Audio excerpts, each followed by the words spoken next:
to Maria's. We work a lot with small businesses, family businesses, and farmers. So we're excited to talk to you today about business planning for veteran farmers. Great. Thanks. So, go ahead. So this webinar, we're first going to talk a little bit about why you need a business plan and how that can play a role in your success as a business. And then we're going to go into how you actually develop and write and utilize that business plan.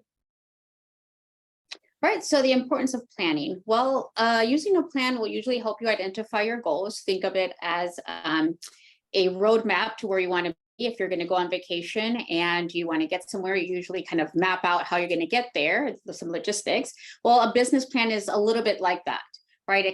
It tells you where you want to go, and then it can help you plan the steps of how you're going to get there. So again, it's that strategy to your destination. And it also helps you put contingency plans in place in case things don't go well. So sometimes when you start a business, we tend to think of, oh, what's going to happen if it doesn't go well? But sometimes it can go surprisingly well. And then that can also cause a problem. So sometimes small businesses actually fail because they lack the cash flow to actually be able to maintain those sales. So it's not all about something can go wrong. It's about that something could go amazingly well. And you still have to think about what's the contingency that you have in place. So again, it's about achieving your goals. And without a plan, usually you'll kind of work day to day and you're not thinking about the overall strategy of your business and how you want to grow or expand, or do you want to grow and expand, right? You're just kind of in the day to day. So a lot of times these kinds of presentations help you kind of take a step back and think about what is it that you actually want to do with your business. And then you become very reactive instead of proactive a lot of times if you don't have kind of a business plan in place. And sometimes we write a plan and we kind of put it away in the drawer, which I'm sure Monty will talk about not to do. But we want to make sure that we're not just, okay, we did it, we took it to the banker, we got that, we never have to look at it again. No, we want to make sure to say, well, are we actually achieving our goals? Are we really doing what we thought we were going to do? And so what does a business plan do, and what is a business plan? So it evaluates your business's chance of success. It helps to really think about risks, not just think, okay, we could have bad weather, something like that. It really dives into what risks your business faces. It provides a plan for managing your business successfully, like that contingency plan that Maria was talking about. It's a tool for comparing actual and target results. So of course, you want to do great, you want to have a lot of success, but you have to be realistic and think, what are we actually going to achieve? And, what did we expect? And it's an important tool for leveraging and attracting capital, which is always a great thing if you're trying to expand your business, grow your business, or continue your business.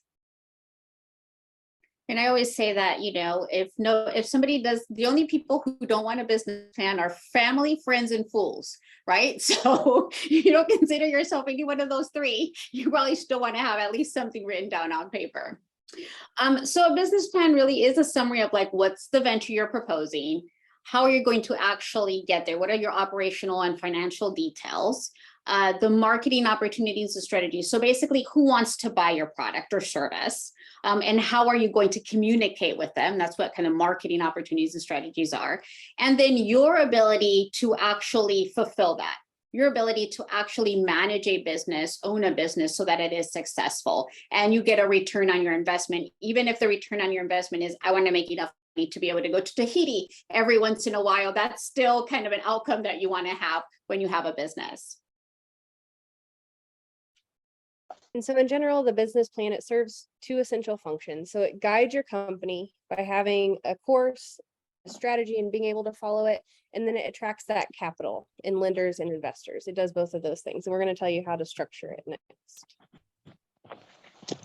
So a business plan, again, it's going to be a reflection of you. So we know, and I'm sure Monty hears this all the time as well, if somebody once says, well, can you write the business plan for me?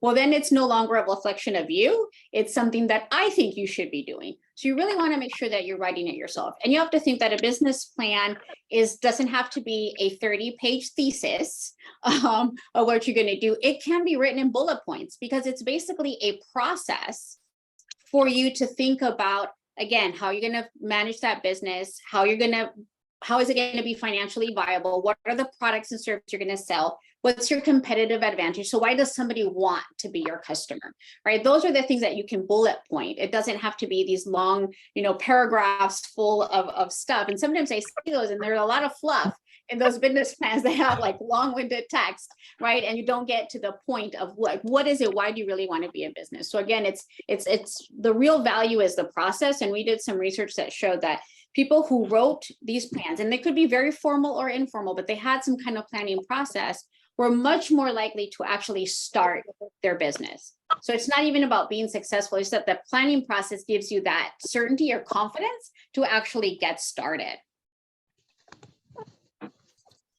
And so the key elements of the business plan that we're going to talk you through today start with the executive summary. We're going to talk about vision and mission statements, what those are, how to craft those, a description of your product and or service, depending on what you're selling. We're going to talk about industry profiles, so looking at your competitors, looking at the industry as a whole, not just you, but the people you'll be competing with. What do they do? What can you do better than them so you can elevate your business? We're going to talk about business and marketing strategies, how to form those strategies and how to communicate those with your potential customers or current customers. We're going to talk about plan of operations and then your financial projections. All right, so the executive summary, it's usually the first thing that you see in a business plan, but it's the last thing you write, right? Because it's a summary of everything that you're going to do. It's going to have the relevant parts. So again, that bullet pointed part that I said, that could be part of the executive summary. It's usually a maximum of 2 pages. It should be written to convey kind of the entire concept and your competitive advantage. It's the elevator pitch. So, the elevator pitches are those 30-second to 1-minute pitches of like, again, what are you selling? Who's your customer? What's your competitive advantage? So in some ways, if you've written that executive summary, you have your elevator pitch for your business. And then next is your vision and mission statement. First, we're going to talk about vision. So the vision is really what or where you want the business to be some years from now. It can be, you can say, 1 year from now, I'd like to, grow my business by 25%. It talks about what your company is, what it is to become, and what it stands for, where you want your business to go. And once again, we're rooted in reality. So we're thinking realistically, but we're also focused on the future. So here's your part where you can dream, but you want to dream realistically, right? You're not going to say, I'm going to triple my business next year. That's probably not realistic. But maybe right now you have 4 employees. Maybe you say, in 2 years, I'd like to add 2 more employees and be able to have business enough to support those employees. We want to have a vision that is realistic and that we can actually achieve. And your mission statement is the steps you're going to take to actually achieve that mission. It's going to have those action verbs of what you're going to do. And it's really that broadest expression of what your company's purpose is, defined in the direction in which you're going to move. And a lot of time, these statements don't have to be very long. They can be very concise, and they should be meaningful to you. And they should be meaningful to future employees that you're going to have. I can't tell you the number of businesses that write these a very nice vision or mission statements, and they can't recite them. They don't know. So sometimes it's better, I almost say, to have a mantra that you can actually think about and that tells you about where you want to go or what business you're in, those types of things, than it is to have these very elaborate crafted statements that you're never going to use again. So in summary, the vision is where you want your business to go. And the mission is basically what steps are you going to take to achieve that vision that you've set forward.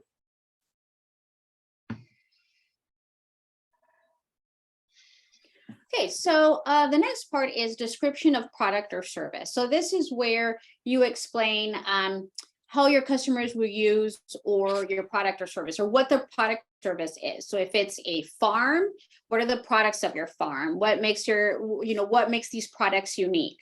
If it's a service business, what type of service do you provide? What are those things that make it unique? That would give you some advantage. Here you would also describe any patents, trademarks, copyrights of protecting your product or service. When you're writing this about the product, a lot of times when we're starting a business, we tend to be very product centric instead of very consumer centric. So you want to make sure that you are focusing on the customer benefits, not just what the product does, but how is it going to use, what's the benefit of those features for the customer? Because in basically, not in many ways, we usually as customers, we buy benefits, we don't buy the products, right? So that's how we actually communicate the best things about our products by the benefits that it convey to the person who's going to buy them. The next part of your business plan is going to focus on your industry profile. So if you're a farm, if you produce vegetables, maybe you're in the vegetable producing industry, right? And so that's the industry that you're going to think about when you do this industry profile. So you'll want to think about what are the market characteristics or trends. So you're going to want to think about the customers in your market and be really, really detailed when you describe these customers. You know, what is their age? Where are they coming from? How far are they driving to get to you? Or are they walking to get to you in the market? Really describe these people, what their wants and needs are. You need to research trends in your market. So is there a new vegetable? Is there a different variety that people are really wanting in the market? You need to think about researching those trends so that you can help to serve those customers, and then determine what drives the demand for your product. So for example, pumpkins are very seasonal, right? So it could be a seasonal demand for a certain product, but you need to think about what drives the different demands for the different products that you offer. When you're thinking about your industry profile and analysis, you need to provide information on existing and then anticipated profitability of competing firms, and provide some information of industry standards. So every industry has certain standards that they have. You need to do research into that and make sure that you provide that as part of your analysis. And part of this, a very important part of the industry profile is the competitor analysis. And a lot of times we see, and I'm sure Monty will talk about, or has heard somebody say, I don't have any competitors. My product is so new that I don't have any competitors in the market. Well, yes, you do, particularly if it's ag or if it's anything food related. Now, the competition, the products that exist might not be the ideal, right? And so maybe your product is so much better. Well, but there's still competition, and people still might need to switch from what they were using before to using your product. So you want to make sure that you are really looking at who your competitors are. That helps you define sometimes why your product is so much better, or why somebody would switch to your product. So again, this demonstrates, your competitive advantage over your competitors. So who are you going to compete against? Why would somebody switch from their product to yours? What do they provide? What do they produce? And how competitive is your industry? So a lot of times you have a super competitive industry. So the food market is very competitive, right? There's products all the time being put into the marketplace. So that's super competitive. So you really need to think about, is this market really saturated? Is there a lot of rivalry in this market? Or is it kind of brand open? Is it very new? So the fifth part of your business plan is going to be looking at business and marketing strategy. Right now, we're going to focus on the business strategy part. So it basically explains, how you're going to gain a competitive edge in the market and what sets you apart from your competition. You've heard us say this again and again, but competitive advantage. So how are you different? How are you better than others in your industry and in your market? It describes how the entrepreneur plans to meet the goals and objectives in the face of competition and government regulations. So there's certain safety, there's certain product standards that we all have to meet. Those are just the baseline, but how are you going to meet those with all of those different regulations in place and all of the competition in place? And it also identifies the image that your business wants to project. So you need to think about that. How do people think about you as a business? When they think about you, when they think about your products, what kind of image do you want to portray in your market? And that's part of your business strategy. The next part is the marketing strategy. Well, this is proof that a profitable market actually exists. So a market might exist, but it might not be profitable, right? So in the end, you want to get profits from your business. So you have to think, well, yeah, there is a profitable market. So, you have to show something beyond customer interest. So for example, you might have a great salsa, and you're out there, you give your salsa, you provide your salsa to your family and friends, and everybody says, this is fantastic salsa, you should sell it, right? That's kind of interest. And then you say, great, now that jar is going to cost $5.50. If they give you the money, then you actually document a claim that somebody wants your product and is willing to pay $5.50. If they say, whoa, it was great when it was free, then that just shows that you have very nice family and friends that aren't willing to pay you for the salsa, right? So you have to make sure that you're actually documenting claims of demand, that you actually have a profitable product, right? And that goes beyond just customer interest. They have to have the demand and willingness to pay. So again, it's that proof that your target market actually need and want the product and have the ability and access to be able to pay for your product. And in the marketing strategy, you also need to think about marketing opportunities. So maybe you supply X number of products right now, but maybe there's a product or service that's in short supply that you see that your business could fulfill. So maybe there is a lack of tomatoes in the market. I always go back to tomatoes. Maybe there's a lack of tomatoes in the market and you have an abundance. Maybe you can fill that need of a short supply. Maybe you can supply an existing product or service in a superior or a different way. Or maybe you can supply a whole new product or service. There's different marketing opportunities that you can document and think about. And once again, differentiating your product from competition. You want to be able to use your firm's strengths to gain a competitive advantage. And make sure that you are communicating those key benefits of your product to customers. If you're able to tell your customers why your product is better and how your product is different, they're going to remember that and they're going to keep coming back to you. Okay, so the next part is the plan of operation. This is where you document your site, your facilities, equipment, the personnel their business is going to need. And sometimes this takes research, right? It takes looking at, is it feasible to actually have a building? What does it entail? How long is it going to take me to kind of make this, if it's going to, let's say it was a restaurant, how long is it going to take me to outfit the restaurant, get the equipment? What is it that I need to kind of get started? So again, how and where are you going to produce your product? Any raw inputs that you need, where would you get those from? Any production, personnel, business location, all of those are part of the plan of operation. And again, you describe your form of ownership, any leases, contracts, other relevant agreements that pertain to your operation. So again, you're looking at, okay, now how am I actually making this product? What does it entail and what am I going to need?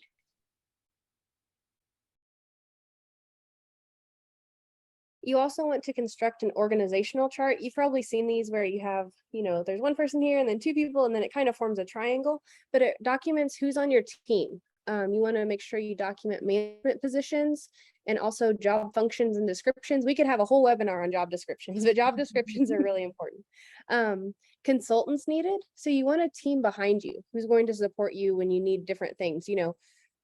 Maria and I are economists. We are not lawyers. People ask us legal questions a lot and we can't answer those. So you need accountants, you need lawyers, you need personnel specialists, you might need advertising firms, maybe technical experts who help you set up payment, be able to take credit cards and things like that. Maybe you need somebody like that, but you need consultants. So you want to document that. You also want to document board members and other non-management positions, and make sure you have job descriptions for all of these. And also describe incentives to keep key personnel. And so training people costs a lot of money. And so it'd be good as a business owner to have some kind of incentive to keep good management and good employees on for your business versus having to train new people every year, when you have turnover. And this kind of plan of operation is a good way. This is why we don't want to write a business plan and then put it away in a drawer, right? So it might be that when you start, you have no employees. It's just you're getting started, or you might have one employee and you don't have a board and you're a sole proprietor. Depending on what it is, that might be perfectly appropriate, but you might grow. And as you grow, things will change. And that's how you start adding more things to the business plan. Okay, so then it's the financial plan, right? So this is where the rubber hits the road, where we know, are we going to actually be profitable based on the numbers we have on paper, right? So you're going to want monthly pro forma financial statements. and maybe by quarter for the next 2 to 3 years.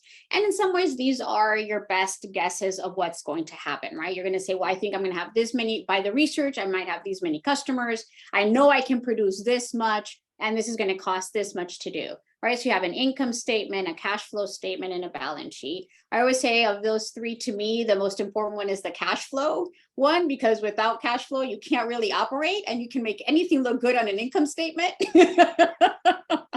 And so I always look at that. I think the cash flow is one of the things you must have that. Even if you don't have the other two, you must have a cash flow statement. It's going to tell also the bank whether you can actually pay back any loan they're going to give you as well.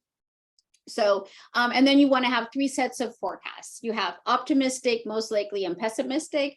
And my experience with entrepreneurs is that even the most pessimistic is optimistic. And so you want to be as realistic as possible. But that basically says optimistic is, wow, if we really make all the sales, this is how much we're going to have. Most likely is like, okay, based on this, this is the most likely how we're going to grow slowly. And then pessimistic is, okay, if things don't go according to plan, then what are we going to do, right? Those are the 3 estimates that you want to have. And also remember there's always a period 0 where you're getting started. You might have gotten a loan, you're outfitting, you're getting started, you're making 0 sales. So your sales estimate is your sales basically after the first year started, right? So your first month, you might have 0 sales. And your second month, you might have 2. And right, you're growing to how many sales you need to go. It's not going to be that, oh, I think I'm going to sell 5,000 units, or I'm going to sell 2 acres of tomatoes, and that 2 acres is going to be sold the first day you plant tomatoes, right? So always make sure that you're estimating for that, what I always call the period 0, where you're actually just growing the business, but you're not really making any sales. And it, of course, include a break-even analysis. Basically, is like, how much do you need to sell just to break even? And you're not making money and you're not losing money. You're just breaking even.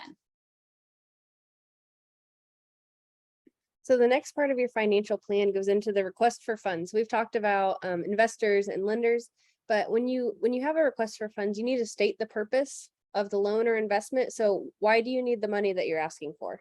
You need to tell them the amount that you're requesting and the plans for repayment or cash out. You know, how long is it going to take to repay the funds that you've borrowed? Financial projection must be included in your request for funds, and it must reflect, like Maria said earlier, your firm's ability to repay. You know, they want to know, can you repay us if we give you this money? And give an adequate yield for investors if you do have investors. Otherwise, lenders probably just want their money back with a little bit of interest. Include an evaluation of the risks of the business when you're looking at this request for funds. You know, if your crop fails one year, you know, how are you going to go about repaying those funds? Include that in your request. And there's 3 tests that usually we say that a business plan should pass. The first one is the reality test. So proving that a market really does exist for your product, and that you can actually build it for the costs you estimate on the plan. And I can tell you how many small business owners I have dealt with that don't know what it actually costs to produce their product. So if you start out right, you know, this is how much it costs to actually produce my product.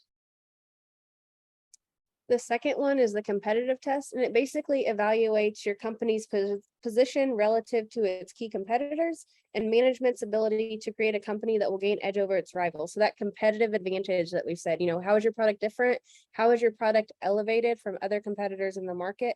And how are you going to deliver that?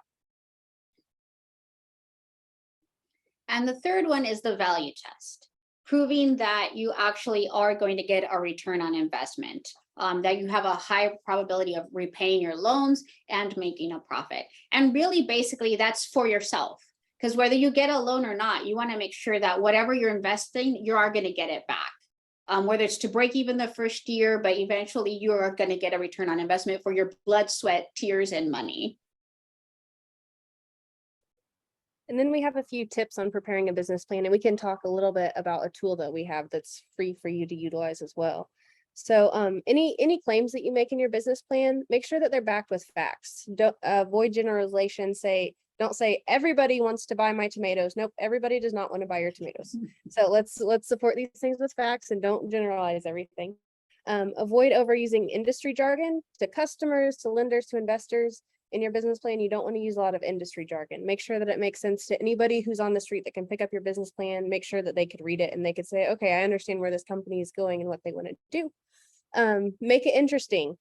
Even your bullet points, those can be interesting. Make sure that there's some interest there. Use spreadsheets to generate your financial forecasts. Don't just write those down. Have actual spreadsheets. And always include cash flow. We've talked about that, why that's important, but the cash flow is really what keeps you going and allows you to repay and pay your bills and keep building your business. And then make sure you rid your plan of any spelling and grammatical errors. I always say, this might seem small, but if you're asking somebody to give you money, you want to make sure that you don't have any grammatical errors. Make your plan visually appealing, so have some white space. This is where bullets actually can get your point across very well. Like again, I said, white space. And make sure you have an attractive cover. I mean, that's not going to make or break you, but make sure it's not coffee stained or anything like that.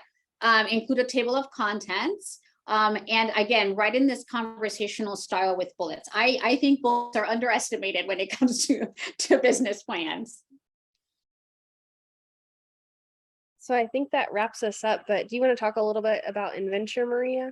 Sure. So if you go to our webpage, Purdue.ag/fanbiz, we actually have an online business planner, and it's in Spanish and in English. But you can, it's a 6-stage process, and it's free. You just register, and we can't see your business plan, so it'll be confidential, and you can write as many plans as you like. But it'll take you through this process. It'll ask you questions. I call it the TurboTax approach to business planning. So it'll ask you questions and you can write right into the program. And then if you press report, it'll actually put what you wrote in these appropriate sections of the business plan in a Word document. Then you can wordsmith it and do whatever you'd like. But it'll also do financial projections for you. So it'll ask you, how many products are you going to have? How much does it cost to make it? How much are you going to charge for it? And it'll actually make 3 years worth of financials, 5 years worth of financials. I think it's 3 to 5 worth of financials for you of all of these different things. So you're welcome to use it. Again, if you go to our website, it's under business planning and it's called Inventure. And it'll guide you, at least it'll guide you through this process. If you go no more than the first stage, I call it the back of the napkin approach to business planning, because it'll ask you, why do you want to start this business? Who are your customers and what's your product? So if you get no further, and how much is it going to cost? That's kind of the back of the napkin approach. That's the first stage that you'll see. And then you can go back and forth, and it'll give you things to consider. So if you're having a hard time thinking about what you should be writing in there, there's guides and prompts that help you do that.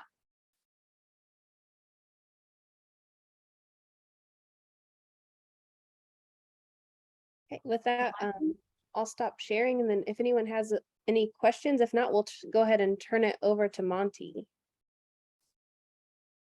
So this is Joe. There were 2 questions in the text that maybe Monty might be able to get to them.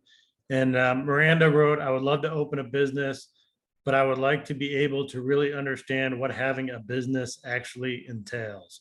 I have a vision, but not a way I know how to articulate it. Wondering if you guys had any advice.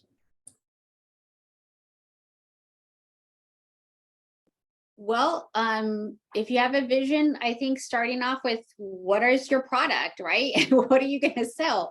Who wants it? That's starting the process. That's kind of the basics. And then how much does it cost to make your product? That's the other, right? One is the demand side and one is the supply side. So what's your product? How much does it cost? And then how much is somebody willing to pay for it? Or how much do you need to sell it for to make a profit? Those are kind of the starting processes. And then as you think of your product, if you want to know what does it entail, then it's like, how do I make the product? How do I get to where I'm actually going to sell it? Where would I need to sell it, right? It's a kind of step-by-step process to then I'm making it, then how do I get it to where people can buy it? And Monty might want to jump in as well, or Renee. Sure, and I'll talk a little bit more, and I'll try to address this some in my presentation too. But truly, that's why you business plan. That's what the process is all about. Is that even if you don't have a vision, or you've got a vision now, you're trying to articulate it. Really, the planning process is what it's all about. It's it's homework for your business. It truly is. And instead of turning it into a teacher or a professor, you're turning it's for you. And that's why it's most important. It's for you. It's a learning process. Okay, and Monty, tell me if you're gonna cover this, but Richard asked, how would I find out how to market microgreens? Kind of what's that? How do you do your market analysis?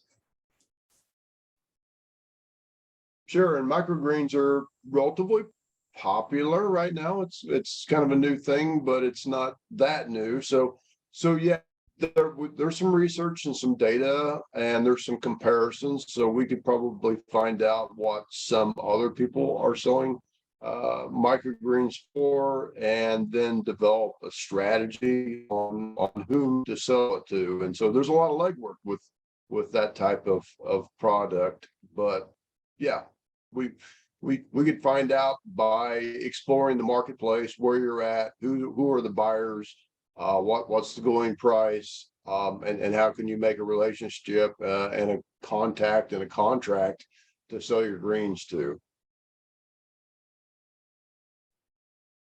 Super. I think the last one was a statement. I could be wrong. Somebody wrote Nicola wrote, my biggest competitor is the status quo. I didn't know if you had any expansion on that.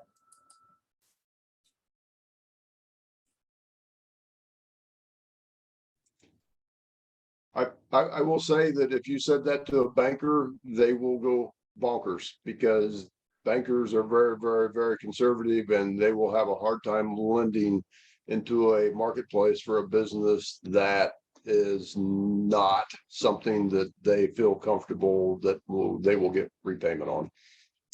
Doesn't mean you can't do it. People do these things, but it takes a lot of effort to break into a new marketplace and to do something differently. To make you bad, it just makes you work that much harder to prove that you have something that's better. Yeah, continue on. He said he's a farm, winery, distillery using a proprietary technology to mature spirits. Maybe that's a one-on-one, Monty. That sounds kind of complicated.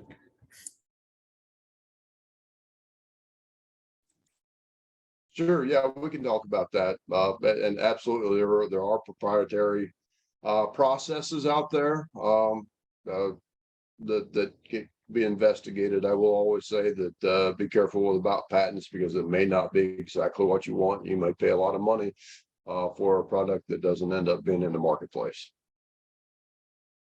Okay, I think that's it. I'll keep looking at the chat, and if you wanted to keep going, thank you, Monty. Thank you, Dr. Marshall and Ms. Wyatt as well. All right, see if I can get my screen shared here.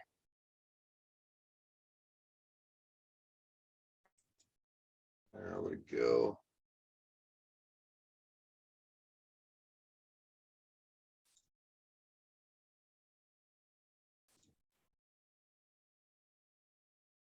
All right, hopefully the right screen's up, and we'll go through. So there'll be a little bit of duplication here, but not in a negative way. Hey, Monty, it's your notes screen that's on. Oh, we got the wrong one. Yeah, All right. just change it on display settings. Yeah, let's see here.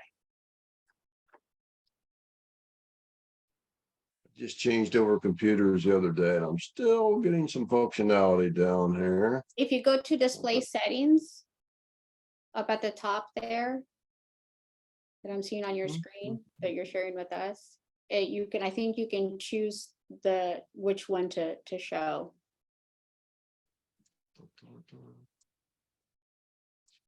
Display settings. There we go. Swap. There you go. That worked. Thank you for the coaching, Will. I appreciate that very much. So Vinny, I'm happy to be with you all today. And again, there might be a tad bit of redundancy here, but I always think that redundancy is the best educator. I'm not going to say it the same way that the ladies before me said. Some great information there, a great tool. I have investigated the ag Farm Biz account, and it is a nice methodology way to put together a business plan. So by all means, go and explore that. Just a tiny bit about me. It's too big of a screen, too many things, but my name's Monty. We started this thing called the Indiana SBDC Agribusiness Initiative here in March of this year. I've been in the Small Business Development Center for a while. I've been in also an assistant general manager for agribusiness, and I've been a farmer forever, I say, because I think I just counted up. I'm in my 41st crop. I'm a grain crop farmer. And so I did a little bit of that because, what we do at the Agribusiness Initiative, so there's lots of acronyms and governmental names here, and I don't, there's not going to be a test over this, so we're not going to have to worry too much about it, except the Small Business Administration hosts small business development centers everywhere in the country. Here in Indiana, the Indiana Economic Development Corporation is our state sponsor for that. I am actually a Purdue employee contracted to the state in this particular role, as many others are as well across the state. But we were really excited to engage the Department of Agriculture in Indiana as a cooperative partner, and then also Purdue University Extension. So, and again, I'm a Purdue employee heading up this in Indiana SBDC Agribusiness Initiative. So what does this mean to you? All these acronyms, all this partnership, all this governmental stuff and university stuff. It means that we've established a program where anybody here in Indiana that is interested in agriculture can get one-to-one business consulting about their business. That's essentially what we do. So I cut to my chase a little bit early, but we essentially have this one-to-one business advising where you meet with business advisors that we have. A number of them are from Purdue Extension. Several are in our network already. Some are with the State Department of Ag, but they're all experts in what they do and experts in business and agribusiness specifically. And we do a lot of business planning as well. And so we do a lot of hand holding and guiding in a business planning process. It's not all that we do, but it's a very important factor because it's very much, if you like any kind of sport, if you like basketball here in Indiana, there are fundamentals of the sport that any coach will say, we've had a bad game when you need to get back to the fundamentals. Business planning is the fundamentals of business. It doesn't matter if you've never been in business, if you've been in business 1 year, if you've been in business 5, 10, 15, 20, 25 years, or 41 years like me, there is a constant evolution and part of business planning in your life. It's just the way it is. So an important thing about is there's no fees. Just like the Ag Farm Biz account is free and access, by all means take advantage of that. Do that as well with us. Our services are without fee, where there's no catch where suddenly you're going to pay money for something that we suggest. That's not the way it works with us. So I like to warm up entrepreneurship with just a couple of quick examples. It's like John Deere. So we all see the green and yellow equipment out there. Mr. Deere passed away in 1886. He was a blacksmith in 1837. That was back when the United States was an agrarian society. And if anybody ever took a piece of cast iron and tried to put it in the ground, especially around here in Indiana, you'll find it's very hard to penetrate, very hard to get it to stay in the ground. And sometimes the dirt sticks to the plow. So it didn't work very well. So John, he made a steel plow from a steel saw blade that he came across while he was in town in Iowa one day. And he found out how that steel slicked up so well and made the dirt turning so much better. And since, like almost all the people in America were farmers, especially in Iowa and Indiana and such places back then, he had a huge market of people that were very excited about his product. George Washington Carver, another pioneer in agriculture, and he came up with hundreds of different uses for things like peanuts and sweet potatoes and soybeans. I mean, you name it, ink, dyes, plastics, cosmetics, vinegar, molasses. I mean, just postage stamp glue. That guy was an inventor and a very interesting gentleman, and these were all based off of ag products. And so he also invented crop rotation, which I did not remember until I did a little research on him. So business planning for us at SBDC, again, it can vary as you go from expert to expert, very much like we've heard, but I kind of harken back to the 3 M's, which is the money, market, and management piece. And so I'll talk a little bit about more of those. And I recognize that most of you are probably going to be a type of farmers where you're growing a crop, but there might be an ag business piece to it as well, like a hot sauce or a tool like John Deere. So it can cover, agribusiness is a very wide world, and you can cover a lot of territory within the world of agribusiness. But we talk about money, as in, why should I start this business? Why am I in business? As a 41-year-old farmer, or 41, I wish I was just 41. As a 41-year farmer, money's a big deal. This is the time of year, if you're a grain farmer, that your pockets are turned inside out, because every dollar's out in the field right now, and you can't wait for harvest, because then the revenue start coming back in. Number one failure issue in small business or any business is money, and so you've got to plan this out. Guessing just doesn't work, and that's why we business plan. I will mention grants here. I know from talking with Joe prior to this that as veterans, you have opportunity maybe for some grant programs, and by all means pursue those. I thank you for your service, and I'm glad that there are such out there. The USDA also has loans, such as beginning farmer loans, that are not necessarily grants, but certainly an aid to starting a business. But I use the term grant fever in all the experience that I've had with like 2,300 clients over the years. If you're relying on a grant to make your business exist, and for more than a few months, then you're probably in the wrong place, because there are dollars, there are some funds that come forth, but just think about that. If you're relying on grants for your business to survive, that's probably not a very good business plan, because you're going to have to fly alone by yourself over time. And so just beware of that. But a good business plan will help you get grants to achieve your goals. And that's where it's important to have one that people will recognize, that lenders will recognize, that the grantors will recognize that you have yourself in a good position to take advantage of the grant to make progress. I was just on a judging panel for a Shark Tank like activity here last week, where the organization awarded $10,000 to one of the 3 finalists. And I can assure you that the business plan is something we poured on and over long before we ever met with the client or ever heard them pitch. And the predominant reason why one of those contestants won was because they had a complete set of financials that made absolute sense. We have to raise money. Sometimes we have to bootstrap to get a loan, credit scores, things like that. But money is the big reason why we go into business. It's also why we go out of business.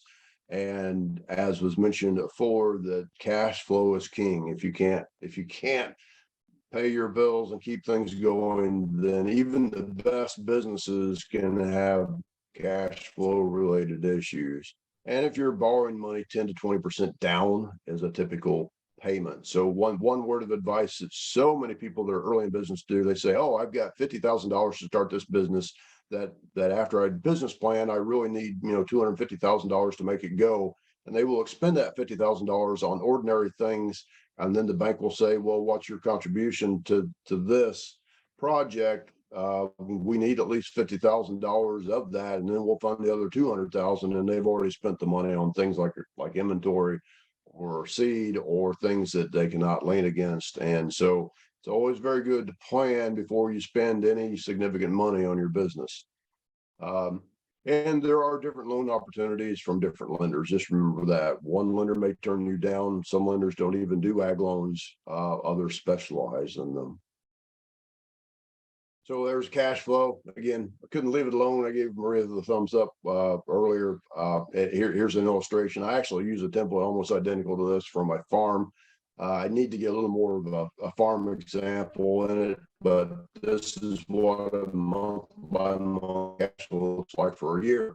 And I don't expect you to memorize or master this. I have templates like this. I'm happy to share with you. And again, the financial section on the Ag Farm Biz will also have generate information like this. But I just love to show a screenshot of what real numbers look like for a real business, for a real example. And in this case, this is a projection that was put together, and this projection revealed that this business will have a negative $19,650 cash deficit in March. And if they can't get that, then it's going to be a while before they could pay their bills, which in this case actually says we need to borrow at least $20,000 to cash flow this business in this first year of operation. So we put that $20,000 of cash flow in here, and lo and behold, look, we pay our bills all the way through the cycle of 12 months. So this is one of many reasons why we do cash flow. It's how I survive on the farm, with lots of ebbs and tides as financials go. And as it was aforementioned, the market, I like my Ag Econ folks to be proud of me. The marketplace is where buyers and sellers gather to exchange goods and services and establish price. But that's really, really, really important. You have to know who is your customer.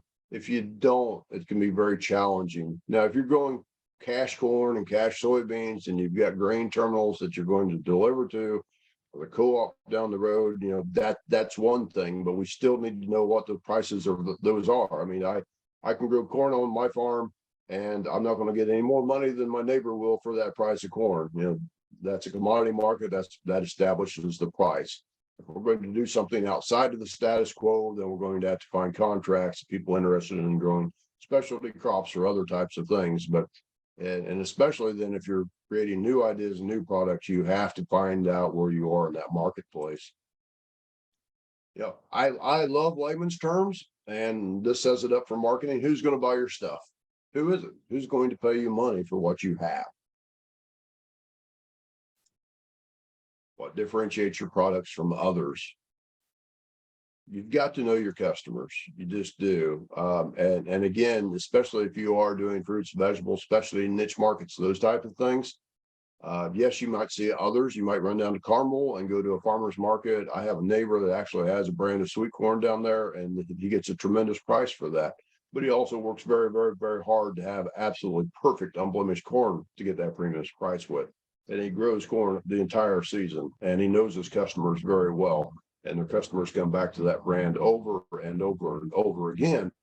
I can't replicate that in one motion. That takes a lot of time, a lot of effort, a lot of energy, and a lot of strategy, and a lot of production. I have actually eaten a lot of the stuff that they've thrown out over the years, which was very good, but it was not good enough for their market that they're targeting. There's this 80-20 rule out there, and there's a lot of 80-20 rules. I like this one for business, like 80% of your revenue comes from 20% of your customers. And that's always good to be mindful. That's why you develop that target market, back to who's going to buy your stuff. And again, you have to identify those folks. Food is really interesting. People will say everybody buys food, everybody eats. Well, that's very accurate. Not everybody buys $50 steaks. Not everybody buys steak at all. So we have to think about those things. So when I get the response of who's going to buy your stuff, and I hear everybody, I don't like that answer, because that's not the right answer. There's a lot of variables in the marketplace. And this whole idea of even marketing, I'm going to start a Facebook page and everybody will flock to my website and buy my $40 a dozen sweet corn. It's very misunderstood. And so it takes a good strategy. Why are you spending money on marketing, or what is your marketing effort? Is it really towards your target market? Those are the important things we're trying to achieve here. And then management. Again, this is a little bit redundant, but I'd like to reiterate. Again, in layman's terms, are you qualified to run this business? And I don't mean that to be insulting. Most entrepreneurs, even the very best of the best ones, started out that they were very good at something. They were technical experts in something. And then they had to figure out, oh, running a business is not simple. And I have to manage this. I may have to manage people. And I may have to do other things that I don't like to do, the unfun parts of business, as I described. I don't get to do near as many fun things on the farm as I would like to do, but I have to sit at my desk and I have to be a manager and I have people on the team. And I have to do human resource efforts. I have to hire people. I have to fire people. I have to do payroll. There are so many things that go on with business. Even without employees, there are still a lot of management decisions to be made. And it's not something you can coast on. So you can attain that by experience, like your grandpa might tell you. And some of that experiential stuff is worth passing on and learning. You may read a book. You might have actually a team member that you hire that becomes an employee that's good at these things, or you can contract some of these things. But you have to master it. It's very important in your business. And as mentioned before, business legal stuff. Now at the SBDC, we are not lawyers, but we can help you sort out some options.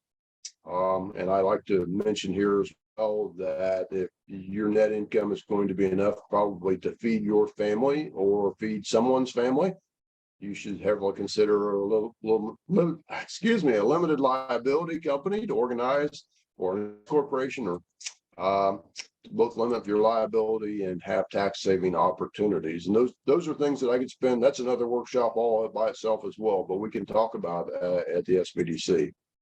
It's a very easy process to start an LLC in the state of Indiana or an S corporation. Costs about $95. So a few of the things that we do at the SBDC, additionally, I mentioned some of this, and again, this is just kind of an introduction to. We help what we call loan packaging. That it really is getting ready to go to the bank. We do have market research tools that are very for some of these projects that you may have. We do business planning, a lot of strategic planning, facilitation. I mean, I love it that I'm at Purdue. I got to talk to some of the Ag Econ team last week, and it was just great to have that connectivity with all of the Department of Agriculture and all the wonderful expertise that's there that we can pull in to help us figure out things that are unique or different. So we also do the rural assistance. We're an export advisor. We can help with exporting. We do valuations, financial projections, and marketing services. We do disaster recovery, pitch preparation and trainings, and and especially agribusiness now is a niche. So all those services are free. And yes, we could write a business plan for you, but no, we won't, for the same reasons Maria won't. You have to do this yourself. It's an exercise. It's an exercise that you have to go through, and then you can master this business plan on yourself. We have these resources as well, some of them which cost quite a bit of money if you try to procure on your own, but we get them through the state, or we get them from Purdue University to be able to help you organize and put together your business plan with real data that makes sense. We do help with startups. We do help with growth of a business up to about 500 employees. We do help with financing a business. We are not a financial arm. We just help get you ready and help you identify some lenders that will work with you. We can help innovate through exporting and growth strategies. We can also transition. And then we can also lean on our experts who are superior at some of these things as well. We're not afraid to partner and bring in other experts that aren't in our system. That's not the way we work. We very much want to cooperate across the board with all of our partners. This is what the SBDC map looks like in Indiana. So wherever you live in Indiana, there's a region committed to you. And if you go to the isbdc.org website, you're going to be able to find someone that can service you. And the agribusiness initiative is relatively new, and there's a link I'll throw up for that. So this is what it looks like if you go to the isbdc.org process. This is the homepage that you'll see. And then if you go up to the right-hand corner, it says programs. I know that's really small font, really hard to see, but this is the screenshot. It says become a client. So you go to the upper right-hand corner, click on that, and you'll have a drop-down box, and this agribusiness initiative will be up there on the top of that page. And I know this is very whitish looking, but if you scroll down to the bottom of that page, there's a submission box, and it just basically put in a name, what county or city you live in, what kind of help, what kind of agribusiness are you interested in starting, what kind of help you need in your agribusiness, and hit the submit button. And then you'll get a response back from us with the link to become a client, and which is a really simple process as well. And then we set up a one-to-one meeting with a business advisor. And I asked my dear friend Ruthie, who I've worked with for many years, so that I could give a phone number to you. This phone number goes to the Hoosier Heartland office, and Ruthie can help you navigate this if you have a hard time navigating the electronic online system. And I kind of like to then reiterate too that our advisors that I'm really excited about, Purdue Extension, State Department of Ag, and myself, we're all very familiar with agriculture. And so if you're a small farm that wants to do vegetables, I have an expert on that team to do that. If you're growing your dairy, I have an expert that will help do that. If you're a livestock person, goat, dairy, sheep, swine, I have experts in those fields. If you're grain, I have experts in those fields. So and if you're in any kind of business that supports agriculture, we can help too. So I just like to toss all of that out. So I'm at the end of my reign here. It's straight up at 5 o'clock. So I will be quiet. I did send Joe a flyer with this phone number on it and the links to our website if you want to follow up.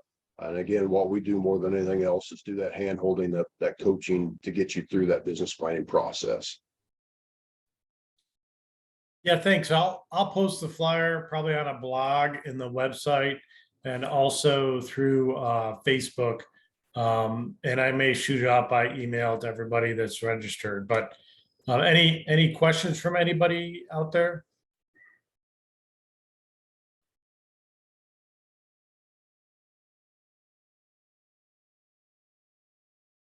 So I really hope everybody, utilizes the opportunity. I was on the Farmer Veteran Coalition review board for the packets this year. And I want to say that a lot of the packets for the grants are sometimes lacking a solid business plan. So if you want to go for the Farmers Veteran Coalition Fellowship Fund,